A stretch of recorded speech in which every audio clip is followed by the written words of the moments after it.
नमस्कार प्यारे बच्चों, साथियों। मैं सीबी हाड़ा हिंदी शिक्षक राजस्थान से हाड़ा कॉम्पिटिटिव क्लासेज के मंच पर आपका हार्दिक अभिनंदन करता हूं, स्वागत करता हूं।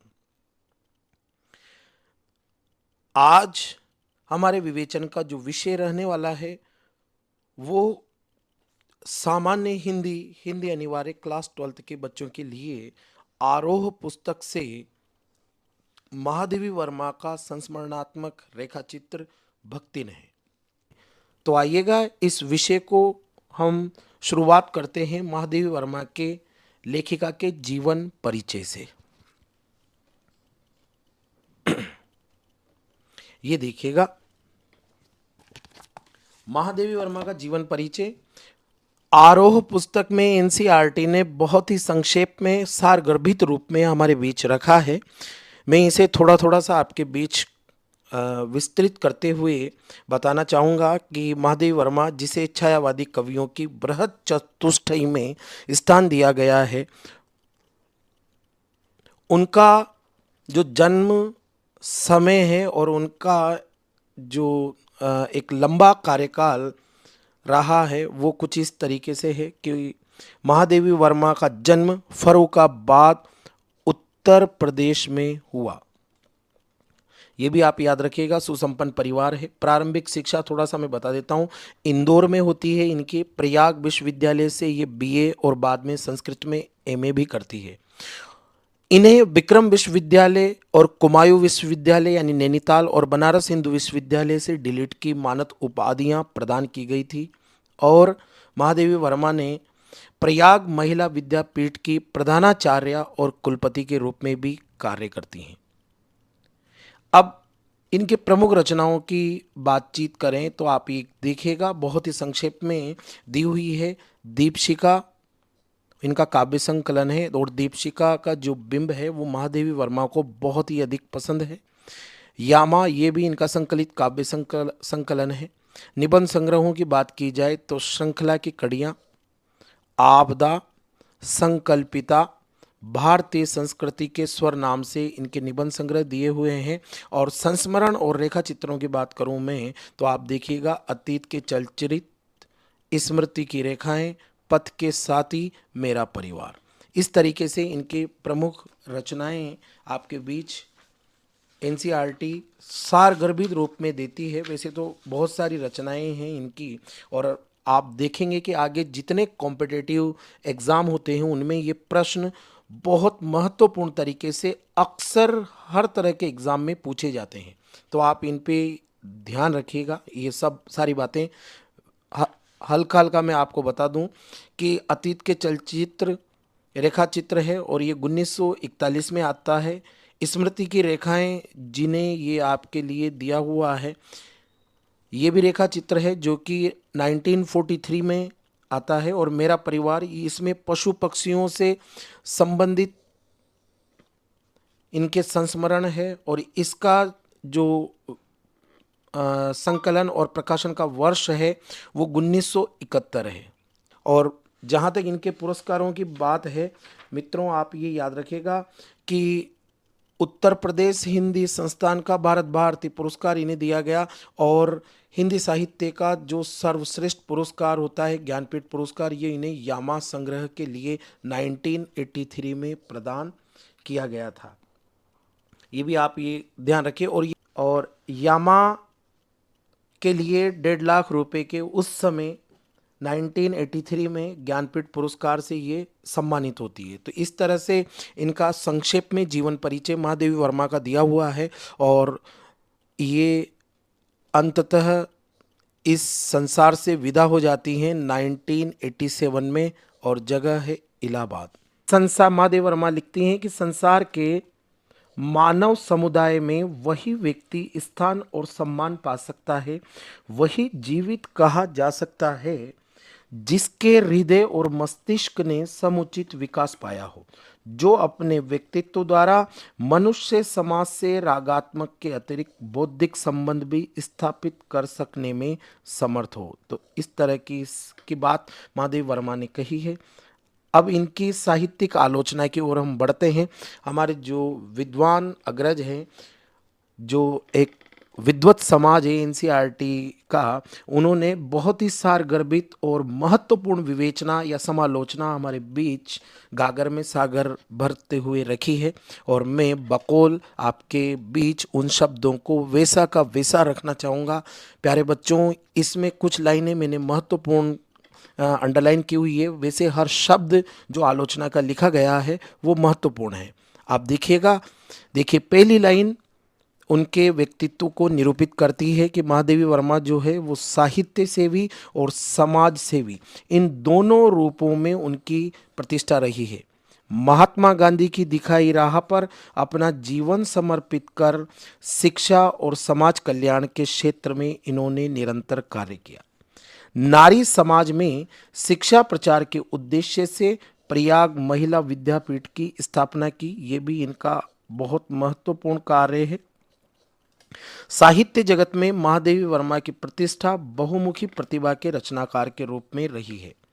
किस तरीके से हम देखें तो आप ये देखेंगे कि महादेवी वर्मा की जो प्रतिभा है वो काव्य और गद्य इन दोनों ही क्षेत्रों में कुछ अलग अलग विचारधारा लेकर सक्रिय रही है।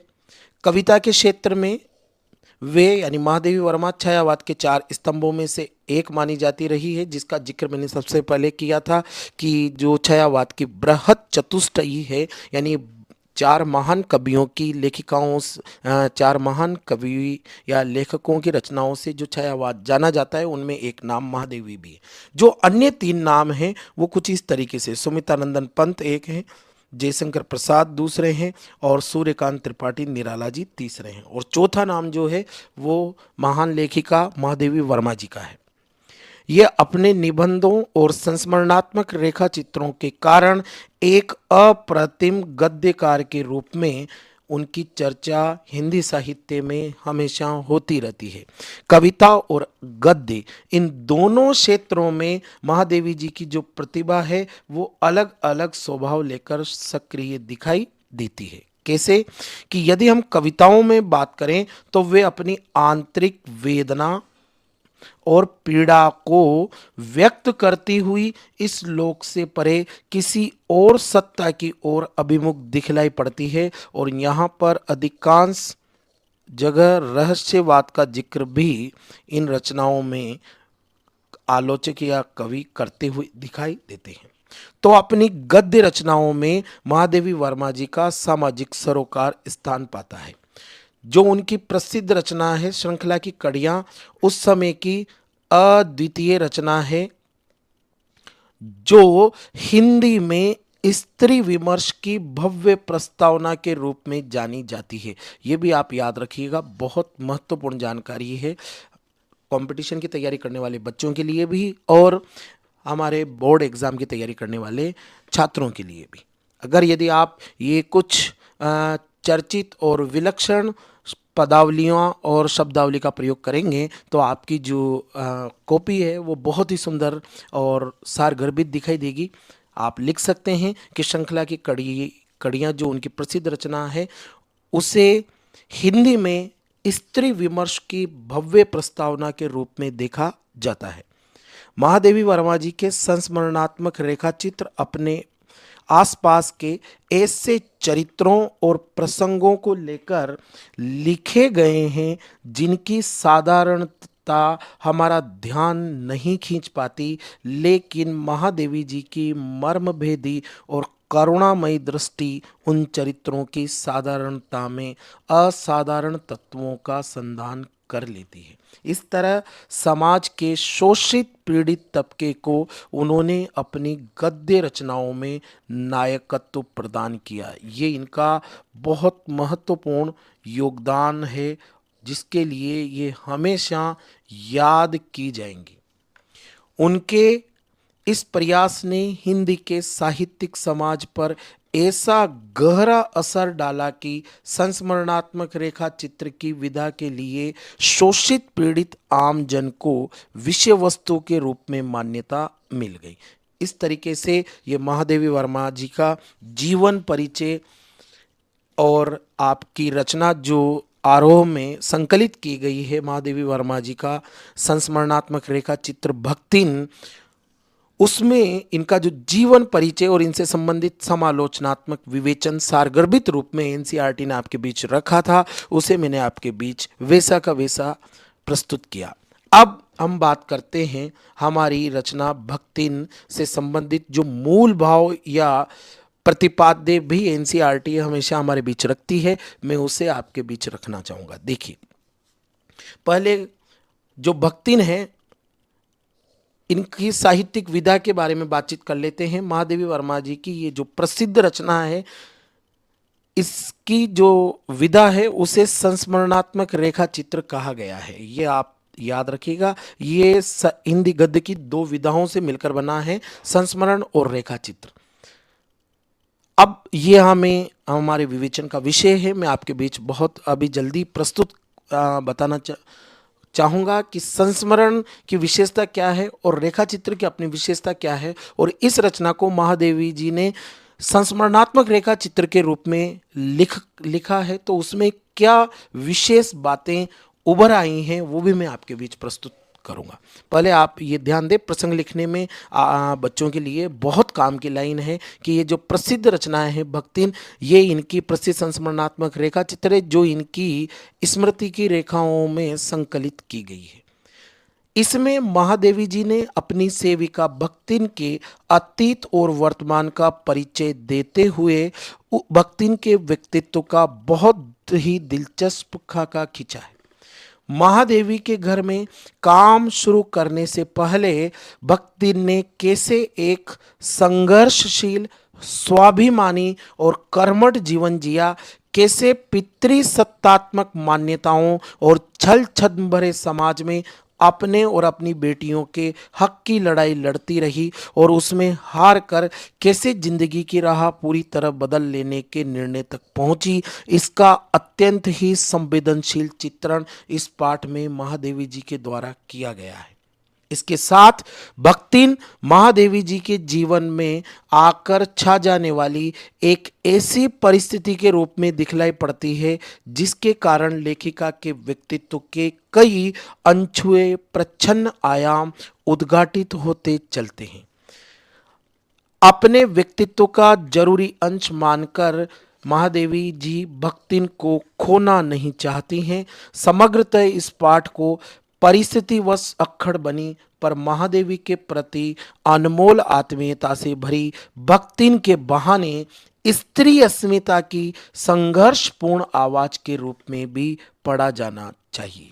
तो इस तरीके से ये इस भक्तिन पाठ में जो मूल भाव या प्रतिपाद्य होना चाहिए उसे एनसीईआरटी हमारे बीच BS board of secondary education Rajasthan खूबसूरत शब्दों में हमारे बीच रखती है। आगे देखिएगा, अब जो बात मैंने आपके समक्ष अभी थोड़ी देर पहले कही है कि ये जो रचना है संस्मरणात्मक रेखा चित्र, ये हिंदी की दो अलग अलग विधाओं से मिलकर बना है, संस्मरण और रेखा चित्र, और महादेवी ने इसको एक किया है। तो किन विशेषताओं को मिलाया है, कौन कौन सी ये महत्वपूर्ण जानकारियां आपके बीच, चलिएगा अब इस पर बातचीत करते हैं।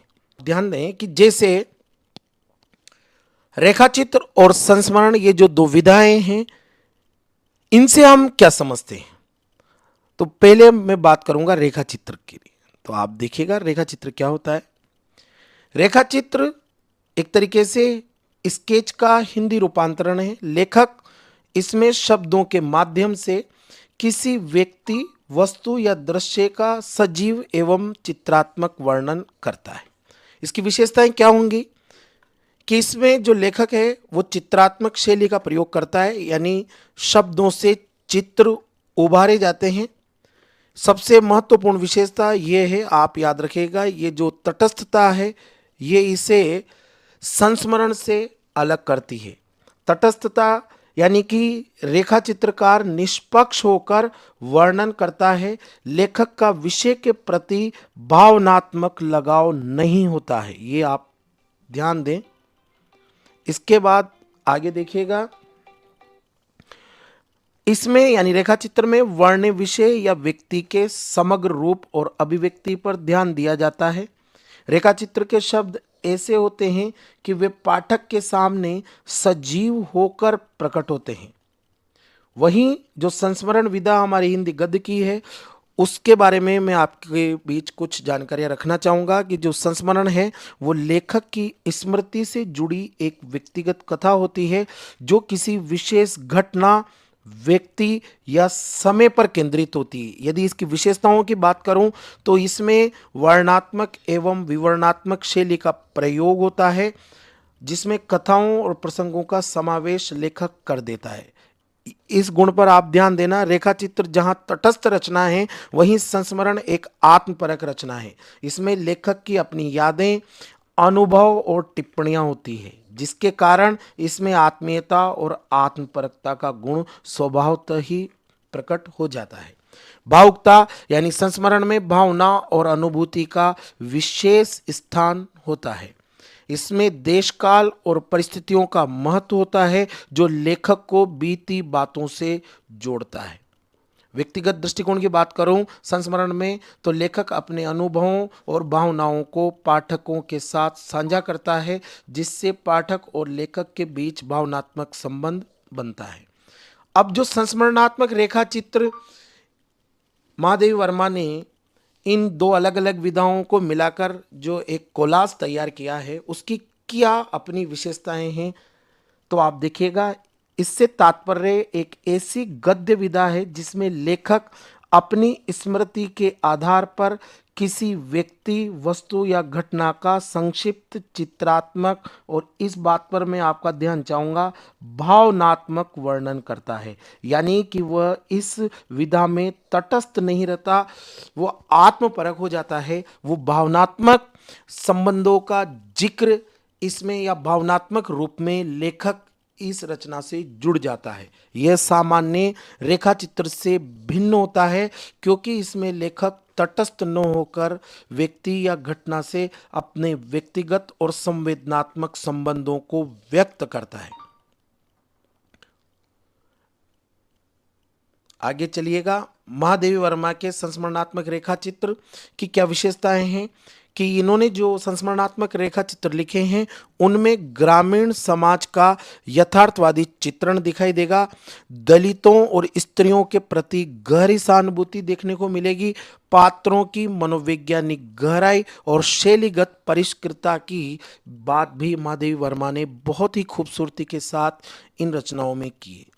यदि हम महादेवी वर्मा का योगदान देखें संक्षेप में, तो उसे हम इस तरह से कह सकते हैं कि हिंदी साहित्य में शोषित वर्ग को नायकत्व देना और संस्मरणात्मक रेखा चित्र विधा को एक नई ऊंचाई प्रदान करना, इस रूप में महादेवी वर्मा का कार्य अप्रतिम व अद्वितीय है। ये रचनाएं इसलिए विशेष मानी जाती हैं क्योंकि महादेवी वर्मा ने इन रेखा चित्रों में सामाजिक सरोकारों अर्थात परस्पर लगाव और मानवीय संवेदनाओं को उत्कृष्ट रूप में प्रस्तुत किया है जो आज भी प्रासंगिक है।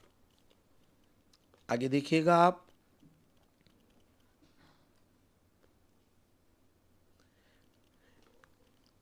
ये रचनाएं विशेष क्यों मानी गई है। महादेवी वर्मा ने समाज के दबे कुचले और उपेक्षित पात्रों को एक अनूठा और हृदय स्पर्शी चित्रण किया है जिसे विरले ही प्रस्तुत कर पाते हैं। महादेवी वर्मा उन बिरले लेखकों में शुमार है। आगे देखिएगा, अतीत की स्मृतियों का सजीव रूप लेखिका ने इन रेखा चित्रों में अपने अतीत के पलों को सहेज कर रखा है जो आज के समय में पाठकों को उस समय की सामाजिक हकीकत से जोड़ते हैं व रूबरू कर देते हैं। वो चित्र आज भी हमारे जहन में उकर जाते हैं जो उस समय महादेवी वर्मा अनुभव करते हुए पंक्तिबद्ध कर रही थी। आगे आप देखिएगा, भक्तिन जैसे पात्रों के माध्यम से उन्होंने स्त्री अस्मिता और संघर्ष की आवाज को सशक्त रूप से उठाया है। महादेवी वर्मा की रचनाएं केवल यथार्थ चित्रण ही नहीं करती बल्कि कलात्मकता और भावनात्मक गहराई से भी ओतप्रोत है। तो इस तरीके से मित्रों, ये कुछ महत्वपूर्ण बातें आपके बीच हाड़ा कॉम्पिटेटिव क्लासेज के मंच से मैंने आपके बीच रखी। जिसमें हमने देखा महादेवी वर्मा का संक्षिप्त में जीवन परिचय, जो कि अधिकांशतः बोर्ड एग्जाम में जीवन परिचय से संबंधित प्रश्न के रूप में पूछा जाता है और अपेक्षा की जाती है कि विद्यार्थी उसका सटीक व सारगर्भित रूप में विवेचन प्रस्तुत करे। उसका वर्णन हमने आपके साथ किया और कुछ तथ्यात्मक जानकारियां जो एनसीईआरटी ने समालोचनात्मक रूप में हमारे बीच रखी थी, वो बकौल उन्हीं के शब्दों में आपके बीच रखने का मैंने प्रयास किया है। और भक्तिन जो संस्मरणात्मक रेखा चित्र महादेवी वर्मा का हमारी आरोह पुस्तक में दिया है, उसका मूल भाव केंद्रीय विवेचना भी आपके बीच रखी है। उसके साथ ही ये जो विधा है संस्मरणात्मक रेखा चित्र, ये हिंदी की दो स्वतंत्र विधाओं संस्मरण और रेखा चित्र से मिलकर बनाया गया एक कोलाज है, जिसको अलग अलग विशेषताओं के रूप में किस तरह से हम जान सकते हैं। संस्मरण की अपनी क्या विशेषताएं होती है और रेखा चित्र की अपनी क्या विशेषताएं होती है, वो कौन सी मूल बात है, तटस्थता व आत्मपरकता, जो इन दोनों को एक महीन सी रेखा से विभाजित करती है, उसका भी मैंने आपके बीच में विवेचन किया। और किस तरह से महादेव वर्मा ने अपनी विशिष्ट प्रतिभा से इन दोनों रचनाओं विधाओं को मिलाकर भक्तिन जैसी श्रेष्ठ रचना हमारे बीच प्रस्तुत की, जिसे पढ़कर हम आज भी उन अर्थ छवियों में खो जाते हैं। उनकी पारस लेखनी का स्पर्श पाकर ये रचनाएं अमर हो जाती है। मित्रों, इन सब बातों का जिक्र आपके बीच मैंने किया है। समय की सीमा के कारण मैं अब मेरी वाणी को यहीं रोकता हूँ। आगे इसके दूसरे पार्ट में मैं महादेवी वर्मा की इस प्रसिद्ध रचना से संबंधित जो प्रश्न बोर्ड एग्जाम में महत्वपूर्ण होंगे वो आपके साथ साझा करूँगा। तब तक के लिए इजाज़त दीजिएगा। जय हिंद, जय भारत।